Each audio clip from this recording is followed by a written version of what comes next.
Welcome to the Genius Factory. Enjoy the video. You start by getting the SSD identifier and a tool that reads controller info. On Windows, use Crystal Disk Info.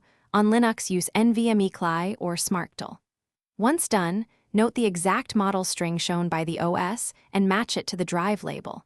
Make sure to run the tool with admin privileges so you get full controller responses.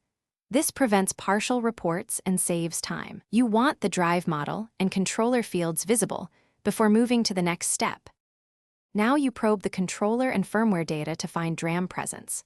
On Linux, run NVMe idcontrol/dev/NVMe0 and 1 or SmartDL /dev/NVMe0 and 1.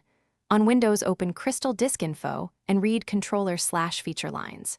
You are looking for explicit DRAM mentions or HMB flags, which indicate DRAM-less designs using host memory. Once you see a model string, cross-check that exact string on the manufacturer spec sheet. Make sure firmware versions match the spec references you read. Finally, confirm by matching the part number and controller ID to the official spec sheet. That gives definitive DRAM status. If the spec is ambiguous, send the model and controller strings to vendor support or a hardware forum for clarification. If diagnostics report HMB instead of DRAM, recognize it as DRAM-less and expect different sustained write behavior.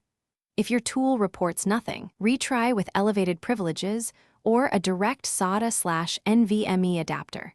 That fixes most visibility problems. Thanks for watching. If you found this helpful, don't forget to like and subscribe.